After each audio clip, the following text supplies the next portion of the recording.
Okay, so I just wanted to welcome you all first and foremost to this webinar. Thank you all so much for attending today. I can see, as we've discussed, that you're from all different parts of the world, which is absolutely fantastic. It's so nice to know that we have that kind of global reach, which is amazing. My name is Kate Wilkinson, and I'm just going to be your moderator for the day. I'm basically here as a helping hand to filter any questions and make sure that that everything's going quite smoothly for you. I'm going to introduce you to Marie, who will actually be giving the presentation in a few minutes. But before I do that, I'm just going to take you through the main points of the webinar platform, just for the benefit of those who haven't done a webinar with us before.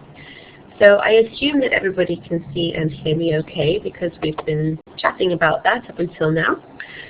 So, the webinar platform. Okay, as you can see, there are four main areas to the platform: the video audio window, the participant window, the chat window, and the whiteboard and presentation window. I'm just going to focus on the audio and video window first. So this is where your presenter will appear. This is where Marie will be, as you can see me now. The next thing I'm going to focus your attention to is the chat box. And most of you have already found this. It's a bit like MSN, where you can type in what you're thinking. You can communicate with each other and also communicate with us. Just let us know how you're feeling, whether you've got any questions, and please do make use of that, because it's useful for us to know that you're still listening, that you're engaging with the presentation, and what your thoughts are on any particular topic that's come up. So please do feel free to use that. And but the next part, that is probably the most important area, is the whiteboard and presentation window. So this is where the main content will be, and backing up and demonstrating what Marie is going to be saying. So along with Marie's voice, this is where the bulk of your attention should be. And then the fourth and final area is this here, the participant window, which I am just going to go into a little bit more detail about now. So in your participant window, you can see that there are these four icons here. If you hover over the first icon, you'll see a bunch of emoticons that come up, and that lets us know how you're feeling. So if you click on one of those, it just lets us know whether you're happy, you're sad, you're following okay, whether you find something particularly interesting, whether you want us to speed up or slow down. It's just a general feelings box, so it's up to you to use that as and when you wish to. This next icon here, if you click on it, just lets us know that you've stepped away from the webinar for a minute. And if you want to just have a break, for a pause for a drink or anything, feel free to step away, but just let us know that you have done so. And then if when you come back you click that again, it just lets us know that you're back in the room. The third icon here is for raising your hand. So it's possible that Marie might ask you a question, such as I'm going to ask you now. If you can hear me okay, please raise your hand, and you do that just by clicking on this icon.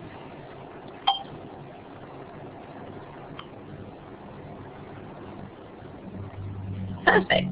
It seems like most people have found that okay. And so now I'm going to ask you to lower your hand, and you can do that just by clicking on that icon again. That's great. And then the fourth and final icon is this one here, which I'm just going to talk to you in a bit more detail now.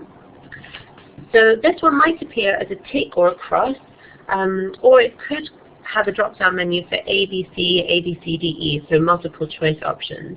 This is what we call our polling icon, and your presenter might ask you to answer any questions using this icon during the session. So just take a moment to see if you can find that okay, and just click on either the tick or the cross.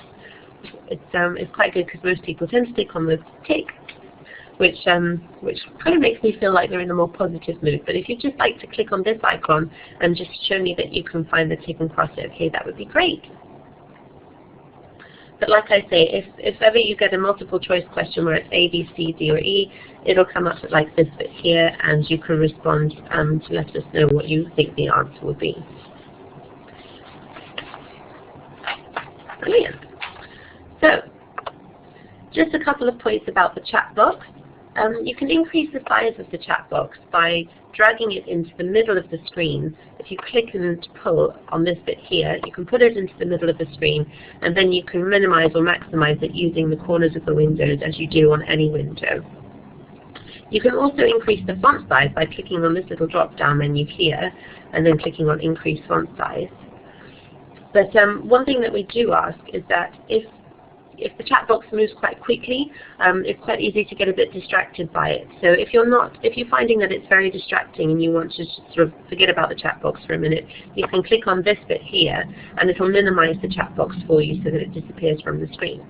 So it'll just go into the bottom left-hand corner of the screen, and if you want to bring it back up so that you can ask a question or get involved in the discussions again, it'll appear down at the bottom left of your screen as an upward arrow, and you just click on that and the chat box will reappear.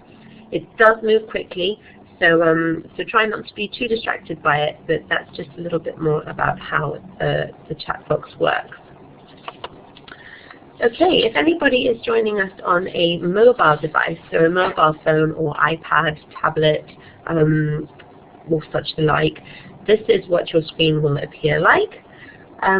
You can click on the arrows to make the whiteboard full screen here, and then your 4 icons will just hover over the screen. But when you're not in full screen mode, the participant list and chat box should appear to your right here. One thing that you won't be able to see is the presenter as you see me now, so anybody who's on a device, don't be shocked or alarmed if you can't see me. Hopefully you can hear me okay, and that's more than sufficient. When it comes to questions, you might have questions as we go through the webinar, and Marie, I'm sure, will take time to address as many questions as he can during the webinar. But do bear in mind that there will be time for questions and answers at the end of the webinar. So if you feel like your question hasn't been addressed, please do feel free to write to me, the moderator, separately, and I'll make sure that I flag that to Marie towards the end. I'll try and keep an eye on it as best I can, but do remind us if you feel like there's a question that has been missed.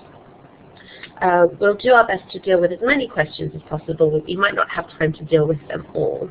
And the only thing left to say before I hand you over to Marie, who you've come to listen to today, is that we will be sending you an email after the webinar, and this will include a link to the recording of this webinar, a request for your feedback, and we really do encourage you to take the time to fill that out, because we do use the feedback to try and improve the way that we do our webinars and make sure that we're keeping them relevant, and they're there for your benefit. So by you telling us what you think of them, it helps us to improve.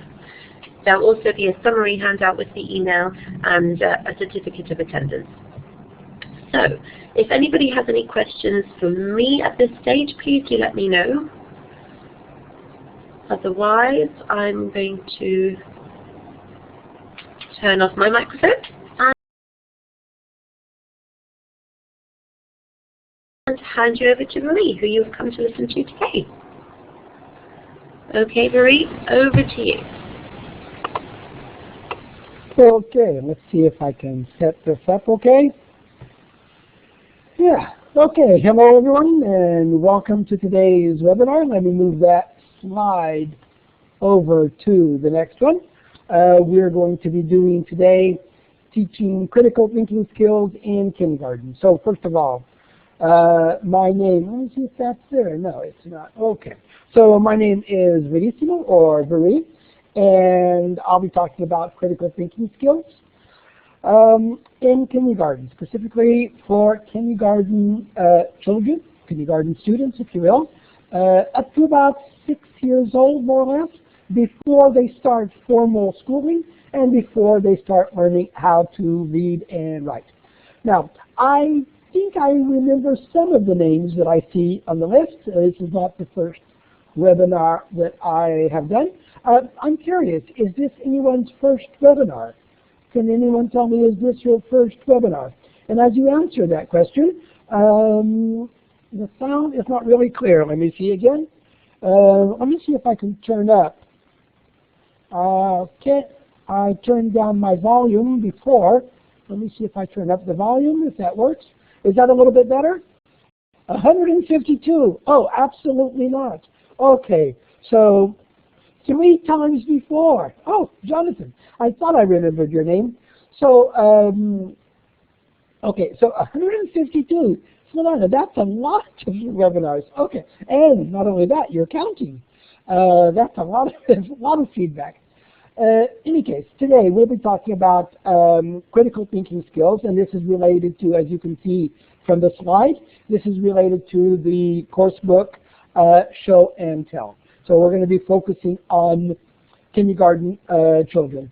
And I guess I should say that I think some of you may already know, I started teaching and teacher training about, 25 years ago.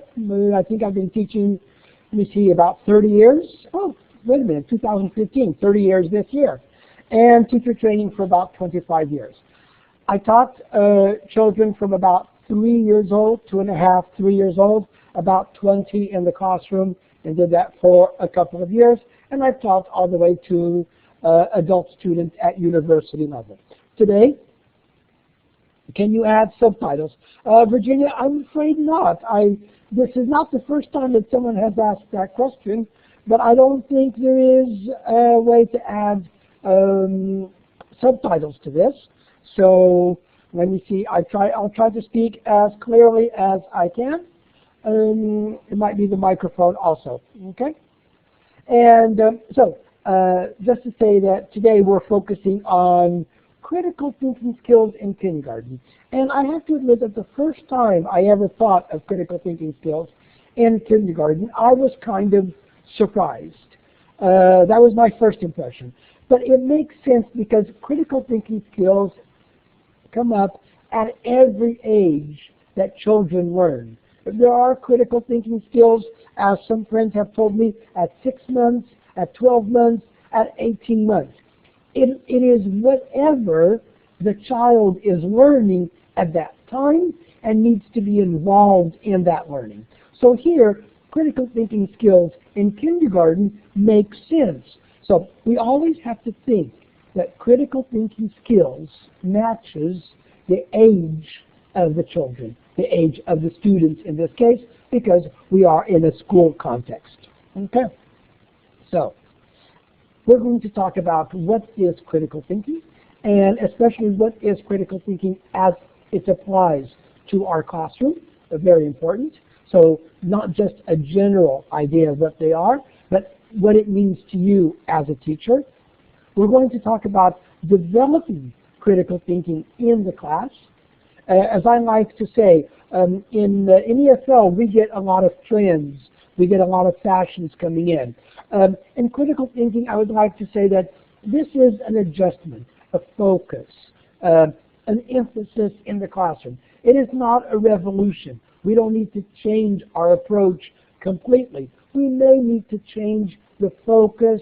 We may need to be aware of certain types of learning, and we may be looking at our activities in a different way to develop the critical thinking skills. I remember from the very beginning when I started teaching, a friend of mine would say that we always talk about the 4 traditional skills, reading, listening, speaking, and writing. But we should always think of 5 skills: the reading, the writing, the speaking, the listening, and thinking. Thinking is always a skill that should be in the classroom. But what do we do in the classroom to develop, in this case, critical thinking? And then we're going to talk about, let me see if I am having problems with slides moving forward. There we go. And the thing is also, why is it important? Why should we be doing this? What's the big deal?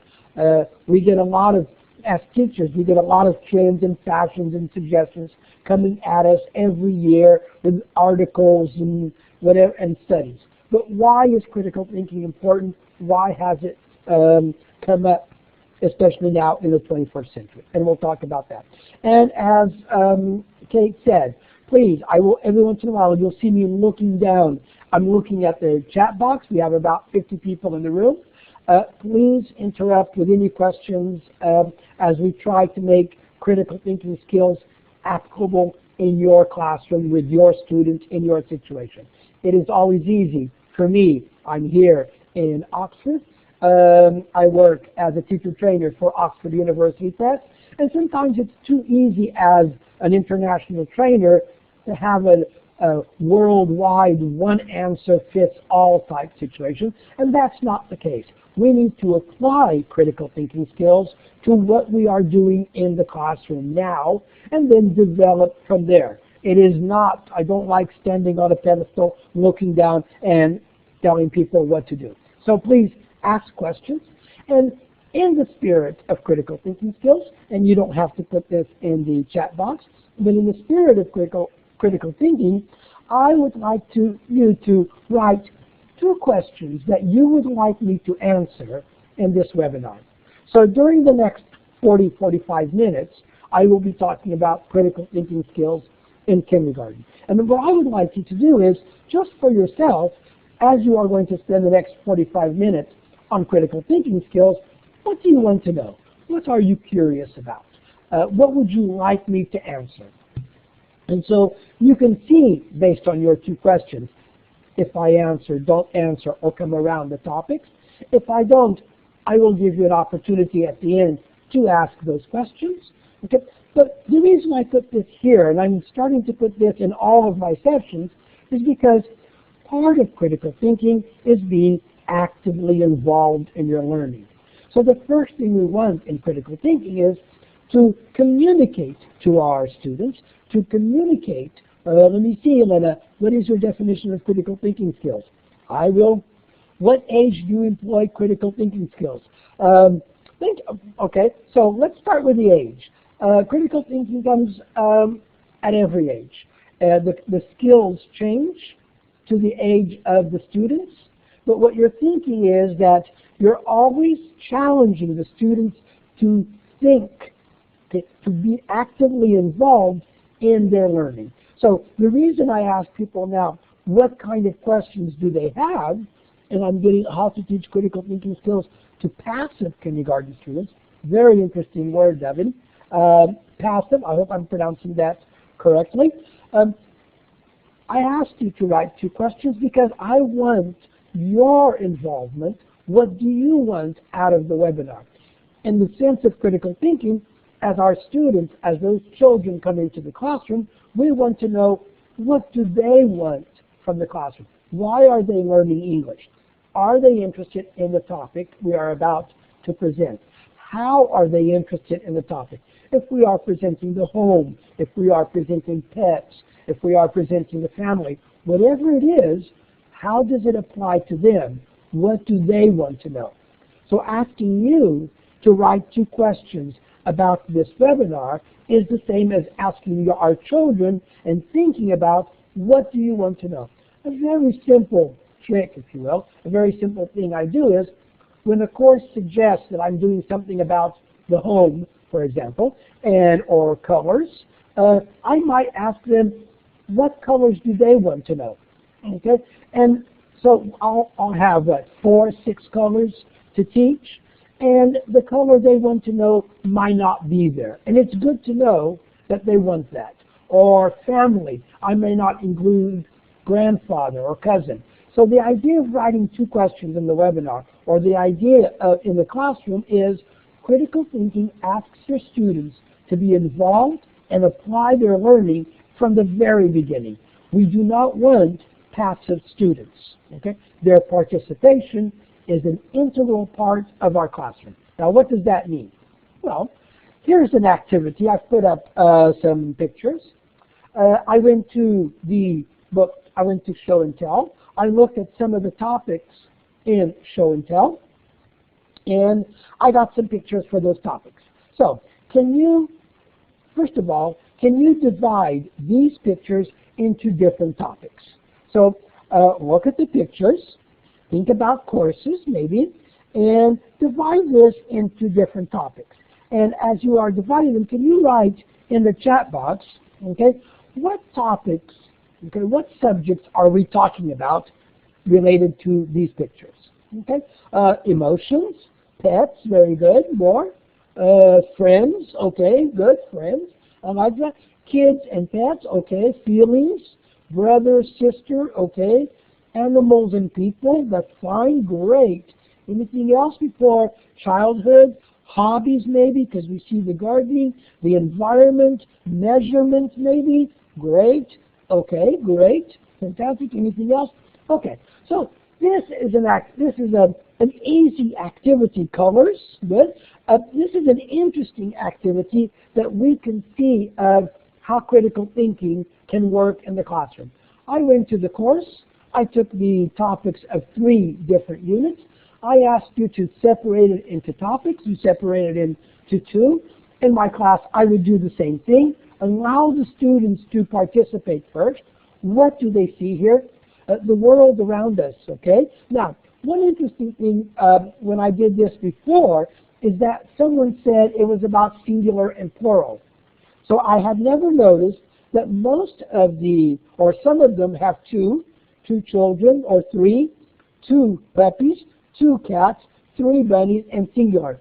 So someone said it was pictures related to 1, to 2, and to 3. 3 bunnies, 3 people in the picture, 2 kittens, 2 puppies, etc. And when I did this, I never realized that. And that's the point, that there is not necessarily a right and wrong answer. I know that it's from 3 topics in the book. I know that it's from 3 different units. But as I asked my students, as I asked those children to participate, they may come up with different things. The important thing here is that they come up with something, that they are involved, that their opinion counts from the very beginning. And then I will say, okay, well, this comes from 3 units in the book, 3 different units. So now can you separate that into 3 different topics? So I will focus them into 3 different topics. And yes, as many of you said, they will come up probably with emotions, they will come up with pets, and I hope they will come up with gardening or outdoor activity or plants. Okay? What I hope also is that my question leads them to remember what we've done in class. So notice that I'm exercising their brain. Do you remember what we did a month ago, 2 months ago, 3 months ago? If I notice something is a little bit off, I might say, hey, let's go to our course, let's open the book to page X, because they've forgotten emotions already. And then as they look at the page, all those pictures bring back their memories. So remembering is a critical thinking skill. We can work on improving our memory. We are doing that with our students. So before, yes, Jonathan, the idea of spiral learning, things coming back. So, and taking that, Jonathan, taking that idea, I treat very much critical thinking a skill to be developed as opposed to being taught. Okay? And I think of it as, especially with children, as going to the gym. It is a process. It is a series of different activities, different exercises, and as we do them, our ability to think critically improves, sometimes without the children noticing. And I'll mention some activities today for us to do that. So, songs and storytelling, exactly, that idea. Personalization is also very important when it comes to critical thinking. So here, we have a lot of different emotions. And I put emotions here specifically because of how we feel about the course, how we react and feel about English, about certain activities, songs as opposed to storytelling, games as opposed to projects, whatever it is that we might do, how we feel about it is important. A child may like games very much, but may not like to lose very much. Okay? So, how we feel about the teacher, Lillian, very good. How we feel about the teacher is important. Feelings, personalizing is very important. If I'm teaching pets and a child has cats, but not a dog, they will probably remember cats very well and may not remember dogs. If they live with their grandparents, they may want to grandmother and grandfather. Okay? But if they have a big family and they get along with their aunts and uncles and cousins, they may want that. Personalization in critical thinking becomes very important because personalizing means involvement. Children do not learn just because the teacher said so. Children learn because they feel a need, a curiosity, the desire for that language. And that's important as we continue with the idea of critical thinking in the classroom. So how do they feel about the content presented? I've always mentioned in others that I always, for example, I always do clothes twice. So it may come up in a course, in a unit, clothes. But I do clothes for autumn and winter. So when we're talking about coats and scarves and whatever else. And I do clothes for spring and summer when we talk about shorts, t-shirts, and sandals. Because that applies to my students. So that is a general idea of what it might be. When I do seasons, I apply seasons to wherever I'm teaching. So in some places it may include snow, in some places it may not include snow. We are always recycling, we are always applying. Remember, these children cannot write. So the repetition, the recycling, and the personalization will help them remember and use the English that you're teaching. Okay? So, from the foundation for critical thinking, here is a definition. I've been told that I should not read as people are reading and give them a chance to read. And as you're reading, critical thinking is the intellectually disciplined process of actively and skillfully conceptualizing, applying, analyzing, synthesizing, and or evaluating information gathered from or generated by observation, experience, reflection, reasoning, or communication. Now, that's a big definition, and that's a definition of critical thinking in general. But from that definition, I have taken some very important words that I think apply more specifically to children and to kindergarten children. And the words that I come from that definition, that critical thinking is a process, and it is an active process. It is not a process of students becoming passive and listening to the teacher. That wouldn't work based on their age, and it doesn't work for them to learn better. So it is an active process. It is a process. So teachers, some patience. Okay, let the children adapt. Let the children catch up. Let the children learn at their pace. It is a process of application. We apply what we learn. For example, I always have trouble with units on transportation because transportation and how my students get to school, how my students go to, or how their parents go to work, doesn't provide a basis for a lot of transportation. It's always the same. It's difficult to apply. I can change the context. It is based on experience, experiencing their learning, okay? Being able to, again, that's related to application, and it is active. It is based on action, on doing things. This age group does well when they do something, when they are kinesthetically involved, okay? Deep learning equals critical thinking. Nice way of putting it. Okay, thank you, Jonathan. That's I like that. Critical thinking, deep learning, the two words go very well together. So, and it is interesting to see deep learning, okay, in the sense of even for kindergarten. Sorry, a minute, whose words are these? These words I have taken from the previous idea of critical thinking, which is from the Foundation for Critical Thinking. This is the general definition for all age groups, for all levels.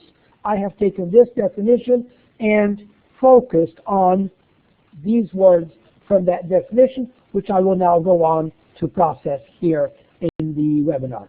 So this is my way of bringing critical thinking and applying it to our classrooms in a way that it has meaning and in a way that will give you a point of view, a focus in your classroom as you are developing critical thinking skills in your students. Okay? So, and that's very good. Children learn through play, and for me, playing is doing. Playing is action. They are involved, and for children, they usually are involved by doing, okay? By kinesthetically, if you will, okay? So, here, very simply, learning is an active process. Okay? It is not the idea of coming in, sitting quietly in your seats, especially at this age group. I like to emphasize, especially when I am training teachers that I can see, and I usually ask any mothers or fathers out there, and I get hands raised, and then I ask, okay, let's imagine your child is sitting quietly on the sofa, not making any noise, not moving, behaving what we think is very well. What would you do? And most parents will automatically say, I think they're sick. They start feeling their wrist. They start feeling if they have a fever. Because when children are quiet for too long, we think there's something wrong. It is natural for children to move, to be active. Learning is an active process. If we have more than 10, 15 students at this age group in our class, that can be confusing. That can be a real challenge. And I'm not saying that it is easy to do that. I'm just saying that for those children, it is important that they move. Okay? It is important that they are involved. If they aren't involved, they misbehave. Yes. If they aren't involved, they are distracted. They find something else to be involved in, and we usually call that misbehavior. Okay? So we're going to go from we want to experience, we want to apply, and we want action in the classroom as we develop these skills.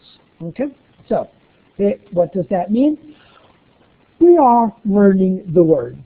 So notice, as I did that activity of the 3 topics, first, we need to know what those words mean. We need to know sad, happy, scared, worried, nervous. Whatever the words mean, we simply need to know what those words are. Okay? As we learn the words, it is normal to forget. So if I do an activity to put them in categories, that helps us to remember those words. That helps us to go back and put them in the right place. And as we decide the words and the categories, okay, we are turning that learning, that knowledge, into action. We are saying with our friend, or with our teacher, or with our class, as we give them the flashcards and they put them in the right box in the right place, we are saying, okay, you know this word, where would you put it? Emotions, outdoor activities, okay, or pets. And we go from there.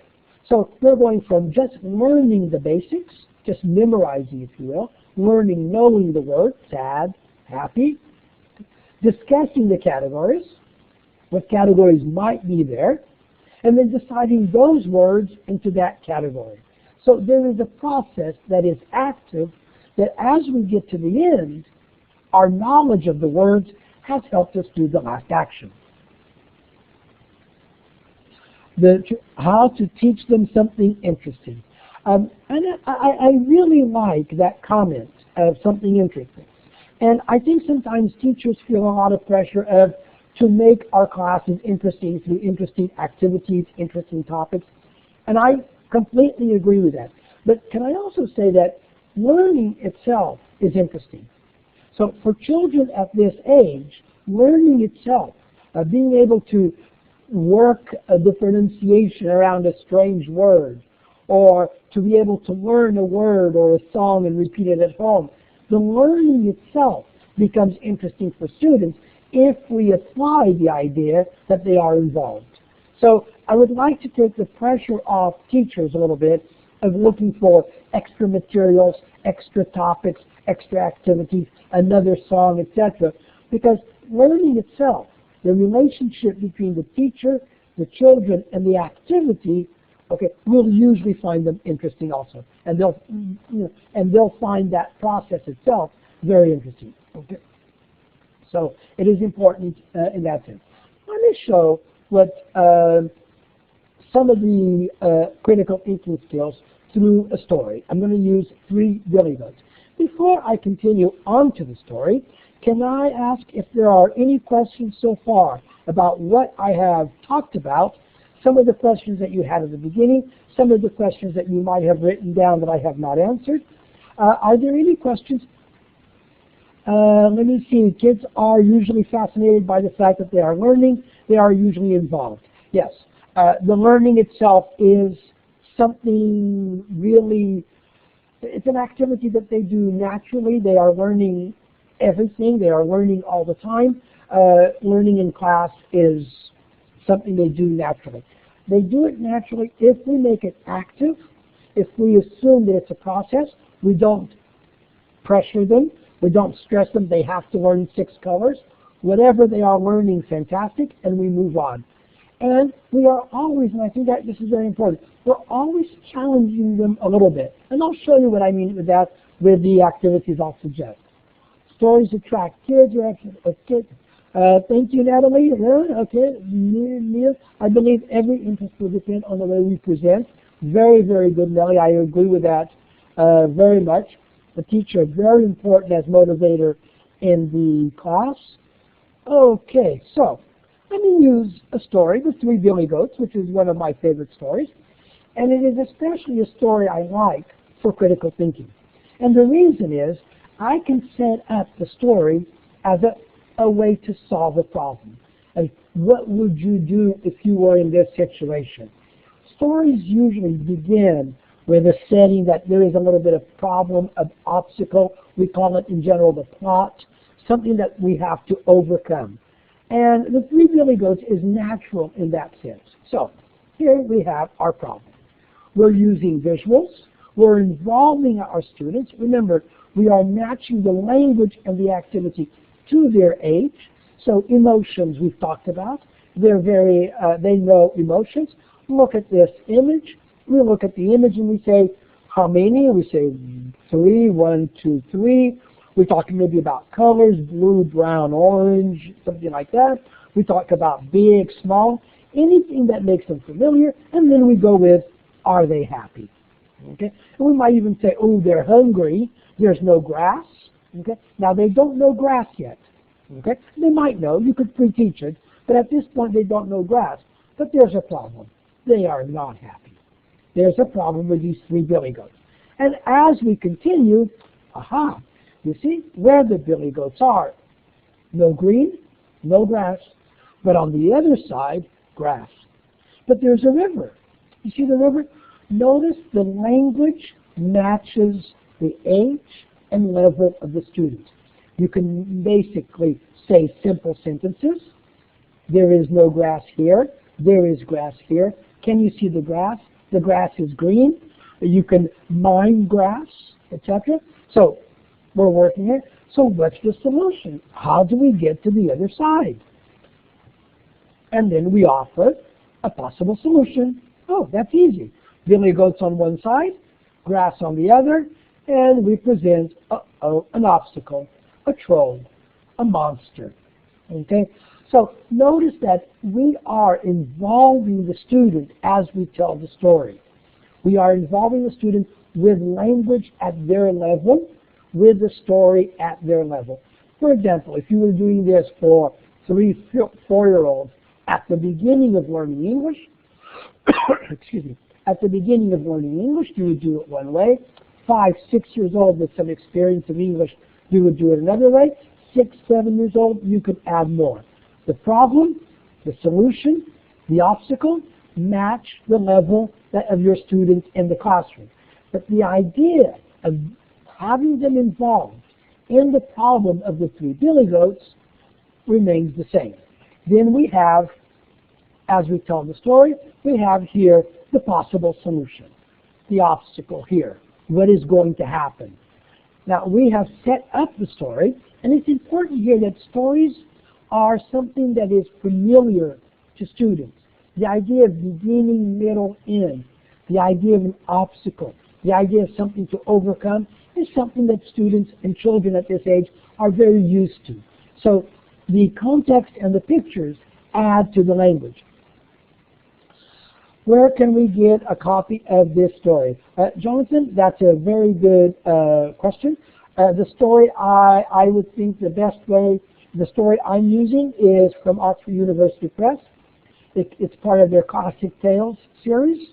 The 3 billy goats in general is a general story, so I'm sure you could probably research online or general children's stories.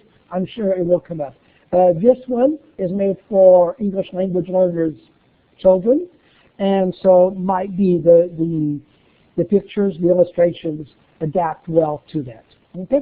Now, we are building, it's becoming interesting, we are building. Now, we want to keep this at a pace, and as we create the obstacles, notice what happens, if I go back, sorry, as we create the obstacles, the little billy goat comes up, the other billy goat comes up, we could call it baby mama goat, papa goat, if that's fine, and then until the last one, the big billy goat comes up and the problem is solved, etc.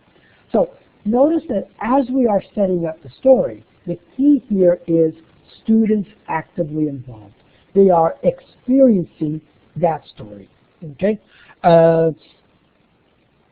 Okay, great. So we have the students, if you will, we have the students hooked. And at a very basic level, we are now developing their critical thinking skills. I could tell you that we are developing concentration, attention, the ability to follow a story. I can tell you we are developing patience. We are developing the skills that my students need, okay? And we are developing them at the level that they need. So if it's a noisy class, I would use the story to quiet them down a little bit. I might tell the story a little bit faster because their attention span is very, very brief, very, very short. If they are a class that can listen a little bit more, that is used to listening because they have stories in their own language, I might stretch it a little bit, focus on concentration, depth. The critical thinking skills that we have here depends on the student. The important thing is that the way they think now and the way they think with the story, the critical thinking pushes it up a little bit. Whatever it is that they need to push, that exercise. If we go back to the gym, it's the idea of the weights, but we're adding just a little bit more to make it worthwhile. Okay? Depending on the space you have, you can press these charts larger and have students drawing the solutions. We can have students doing a lot of activities, drawing what would they do, what do they think is going to happen. Series for children. Found the story, great, Jonathan. Isn't the net wonderful? Okay. The virtual world is fantastic and very fast. So the idea here is that we have a lot of activities in relation to, sorry, I noticed my video stopped here one. In relation to, the reason I use the story is not only in the sense of storytelling, we can do this with a song, we could do this with a game. The idea here is how we get our students actively involved. As they are actively involved, then their thinking, their critical thinking skills are being developed even if they don't know it.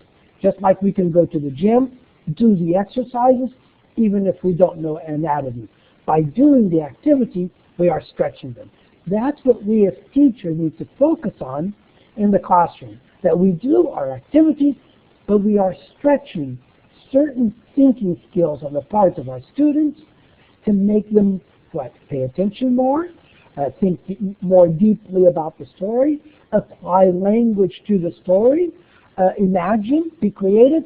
Whatever our goal might be, we focus on that goal within the activity. Our goal is not only language. Okay? So, as we go through this activity, the children are actively involved in the story. I can have them mime, I can have them repeat language, I can have them decide what's next, I can give them opinions, I can bring up feelings. Are you scared? Are you happy? Whatever it might be. Okay? I can have them apply their knowledge. I can have them, again, by doing that, they are applying their knowledge. They are applying, how do you feel? Well, if they don't understand the story, they cannot tell me how they feel about it. If they do not, it's difficult for children to repeat language that makes no sense. They usually repeat language because they have a context for it. They're testing it. They're seeing how it works. They're saying it and seeing from your face if it works. But again, I'm asking them to apply their knowledge, to apply what they think of the story as they listen. And I'm asking them to actively be involved, to take some action, to do something. And this is where after the activity I like to say, did you like the story? What was your favorite part? which did you like best, which didn't you like? Okay? Now, in very young children, this could be very simple. It could be in their own language. I could have some pictures. I have the book in front of me, and they say, "Ooh, the baby goat." And I go back to the baby goat, whatever it might be. And then, very difficult, but to older level students, a simple story. Students like listening to a story over and over. Are they able to tell their parents the story? Now, when I do that last activity, that's a difficult one. What I'm seeing is, can they remember the story from the class to when they get home? They've heard the story in English. They will tell their parents in their own language, but do they remember it? And if they don't, then there is a need to repeat the story. And each time I repeat the story, they go more deeply into the story itself. So they are always learning. Why would I ask them to retell the story? Because that's the critical thinking skill I'm working on. Memory, longer term memory from the classroom to home. So it depends on the critical thinking skills we want to work with our students. Copy and paste questions. Okay, I see some of you are still getting them. Okay, great. You're getting the story. That's fine. So the point here, I use the 3 billy goats, but it is part of the course, and it is part of courses for children at this age to have stories. So stories can be a book, like the one I just presented. It could be a simple story like this. This one is from Show and Tell, The Enormous Carrot. Okay? It can be a dialogue from a page that has a beginning, middle, and end. So the key for children is that structure, beginning, middle, and end. Okay? So let's look at some activities as we come into the last 15 minutes of the webinar. Let me look down and see. I noticed most of you, a lot of you were copy, pasting, and clicking enter. Is it possible to teach critical thinking 2 years old when they have problems with their mother tongue, not to mention English language? And it is possible to teach critical thinking at 2 years old. It is possible to teach critical thinking at any age. When you have critical thinking at 2 years old, you think to yourself, what do they need? So at 2 years old, let me give you an example from my classes. When I was teaching colors, they learned pink very easily because their teachers, their class teachers in the class, wore pink coats. Okay? And they didn't learn green because the school was new, there were no trees, there was no grass yet, there were no plants. So for me, memory was important. I needed to create a way to get green into their lives. Critical thinking just means working on the brain at the age where they are. So if they are at 1 year old, they are learning certain things. As we activate the brain, that's what they would do. Some friends of mine have told me 1 year old, 18 months, it's always applicable in the first and second language. One thing that's important here is that you mentioned English language. At this age group, it is possible that children will learn something in English that they do not yet know in their own language. That is normal. That is completely fine. For them, they are learning things. We assume that we learn a second language based on the first language and that there's an automatic translation. And usually for older students, that's true.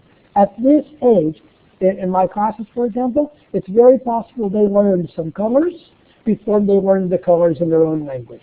That happens it's very common.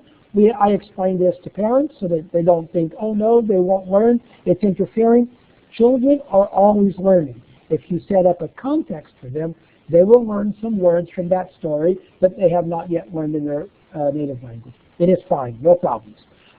The most that we have to worry about is not overdoing it. They're learning 3 words, 4 words. We're not going to introduce 8 or 10 words at a time. That would be overload. But it would be overload in their own language too. They are like sponges. I like to say what Carl Rogers said, which is, I don't teach, I create an environment where learning takes place. So with children, that is the idea. I create an environment. Going back to my gym, my environment will include certain activities that challenge you a little bit more. I'm going to add an extra weight. I'm going to add a little bit that makes you try harder than you tried before. That trying harder is the development of critical thinking skills. Okay? Okay. Oh, okay, Jonathan, thank you for that. You helped them doing that. Okay, great. So, some activities here. As we went through the story, again, please, the story could have been a song. The story could have been a short game, a game. It could have been it could have been a group of words, a rhyme, a chant. But one of the activities that we use for critical thinking is to help students compare and contrast.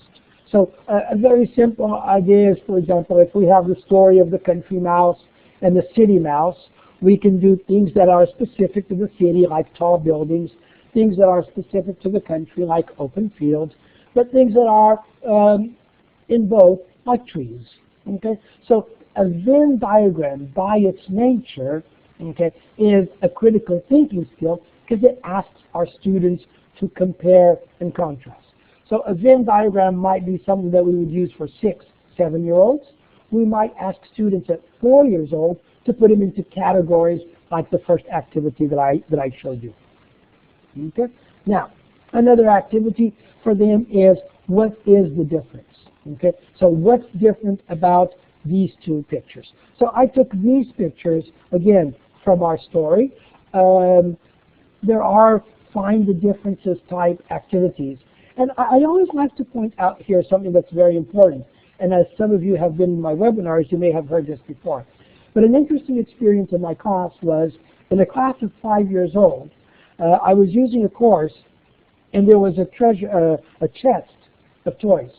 And the idea was to find the 6 differences between those chests of toys.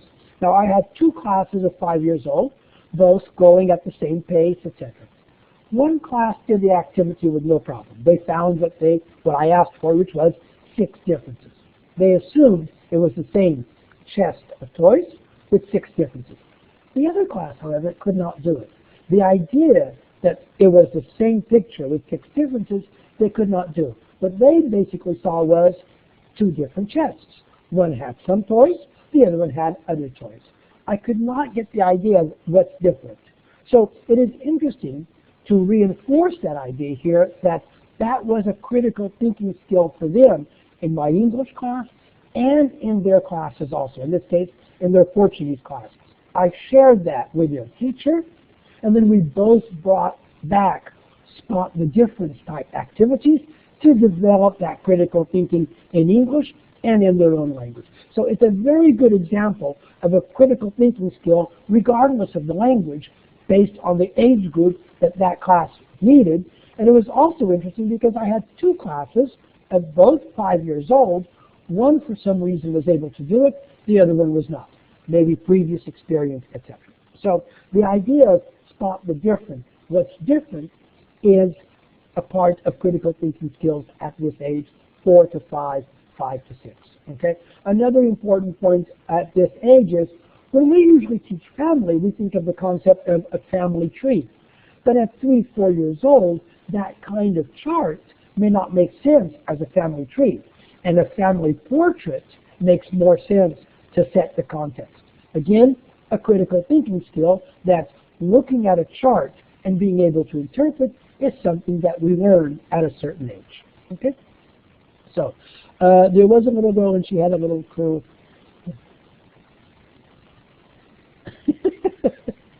Well, I like that. I think I'm going to take that down. Okay. That's when we can get in contact with it. Yes, when we can share with their class teacher our EFL, our English experience, that is fantastic because these children are learning.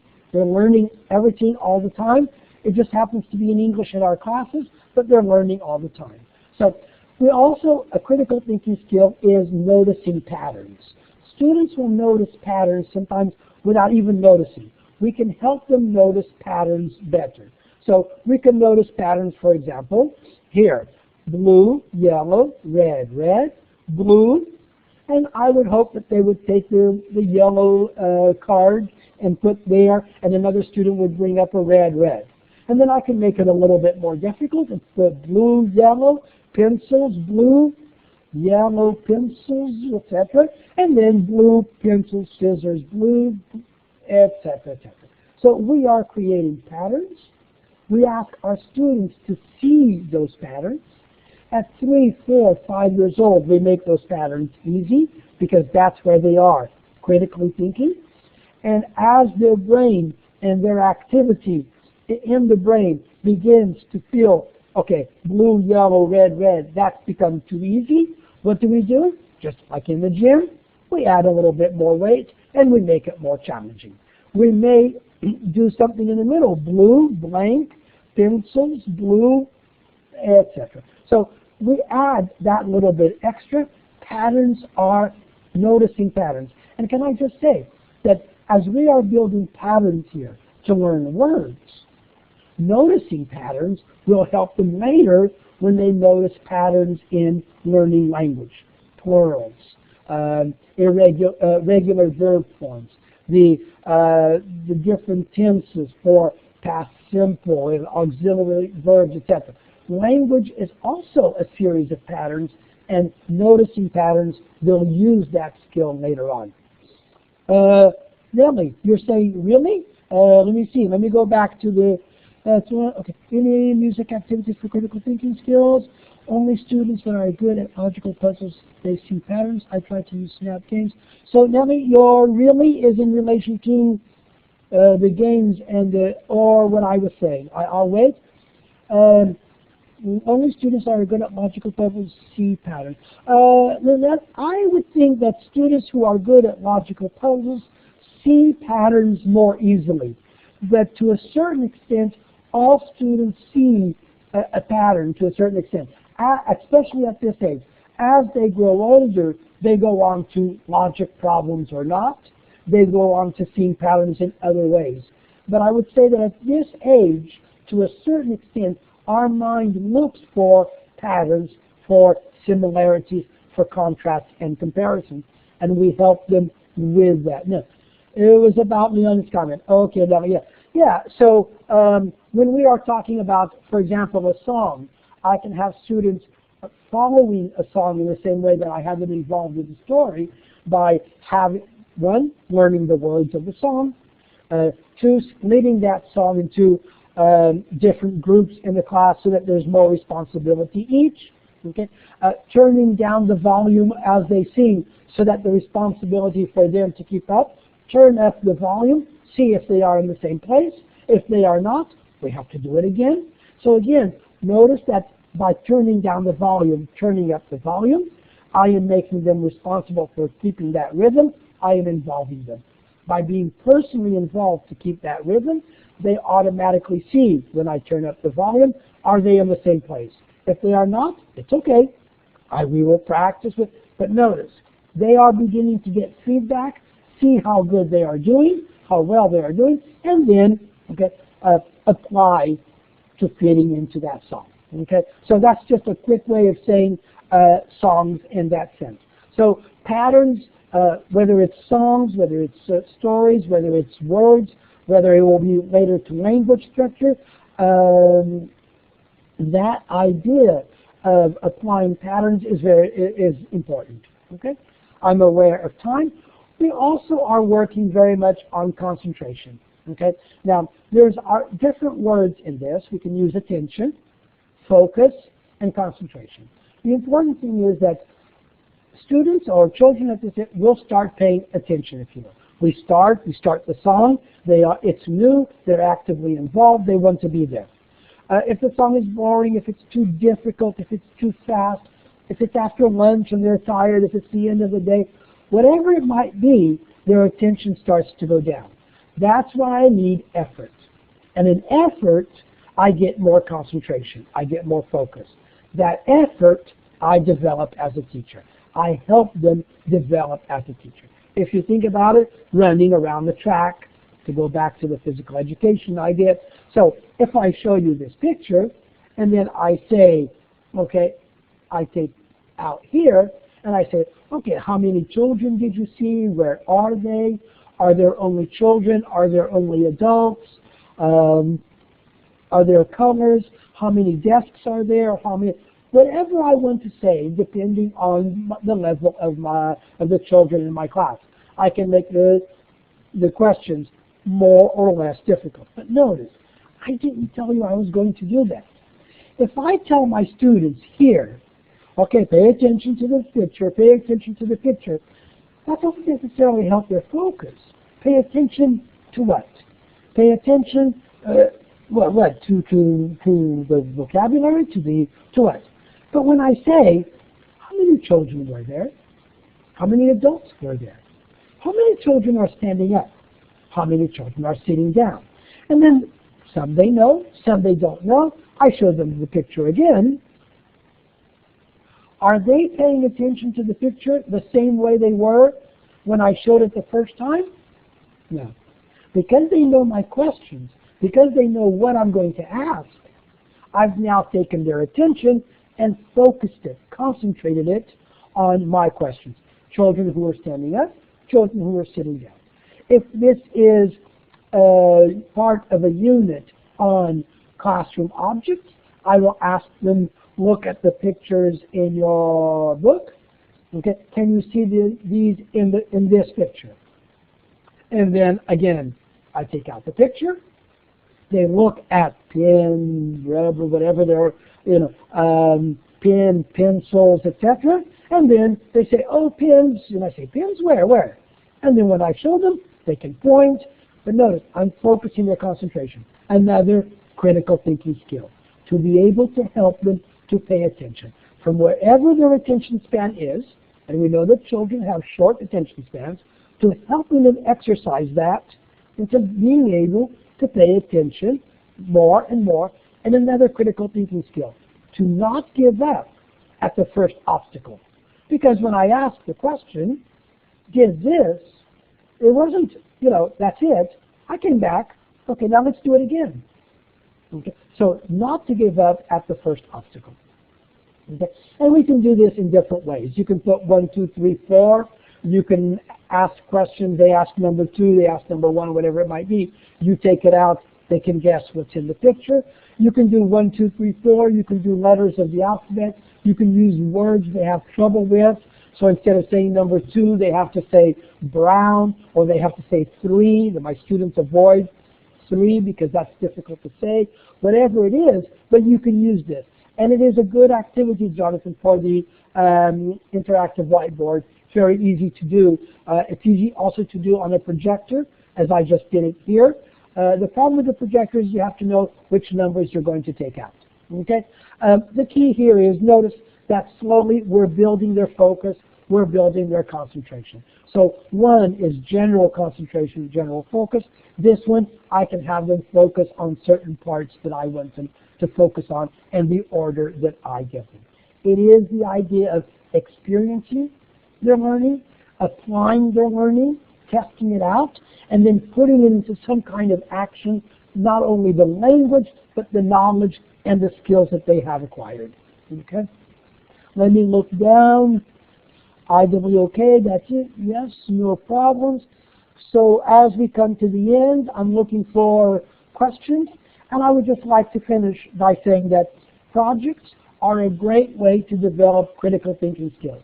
If we think of the stages in a project, the attention, the care we give to our project or not, the language that we use, because a project usually reinforces the language we have learned, the communication of showing our project to our friends, to taking our project home and sharing it with our family, just to reinforce that projects and critical thinking skills could be a session in itself. So not always easy to do at 4 or 5 years old, but very, very important if you can get your students to participate in projects. Okay? Yeah. And we have a little box there asking for any questions. So as I finish, let me see. If you have any questions, if I have not answered some of your questions that you had at the beginning, please write them in the chat box. As it is 6 o'clock, a little bit after, 6 o'clock here in Oxford, I'm going to return this back to Kate, Oxford University Press, and I will be here and I will answer your questions in the chat box. So I'll stay on a few more minutes if you have any questions. thank you very, very much for coming to the webinar today. Sometimes I get a little bit passionate about teaching and especially teaching children, so I hope I have not gone too fast, and I hope I've answered all your questions. I'll be here waiting. Thank you very much. Have a very nice evening, and remember, most important of all, enjoy your classroom. Bye-bye. Thank you very much. Hi again, everyone. Thank you so much, Marie. That was a fantastic presentation, and I can see by all the comments that people are leaving that everybody really, really enjoyed it and obviously took a lot away from it. There was a really good level of interaction and really great question askings and people letting us know that they were following. So thank you, everybody, for that. Just a last few bits from me, really.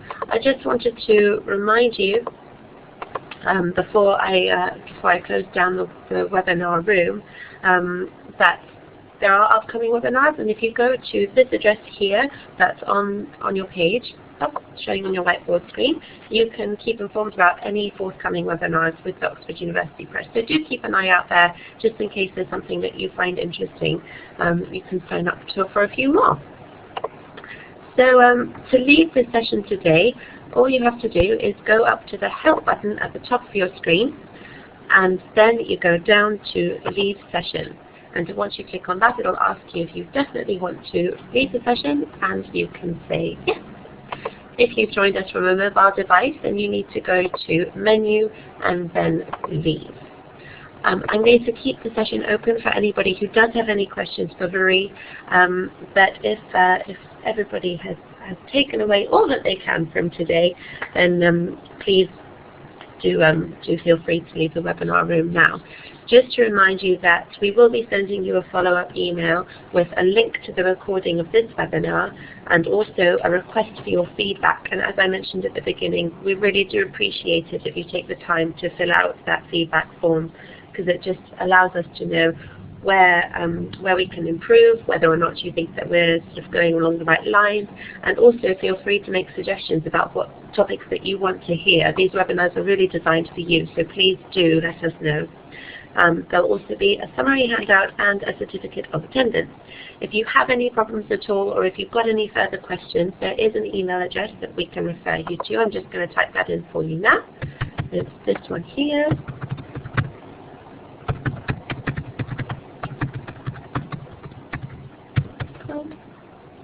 There you go. If you have any questions that haven't been answered today, obviously Marie is taking some questions now, but if there's anything that you would like to ask later on, or if you've got any questions about the webinar platform itself, please do feel free to email us on this address. So I think that is everything that I need to cover. And once again, I'd just like to say a massive thank you to Marie for doing a fantastic job this evening, morning, afternoon, night, wherever you are. It all depends on the time. But thank you, Marie, and thank you, everybody, for joining us today. I hope you enjoy the rest of your day, and we hope to see you again soon. Bye for now.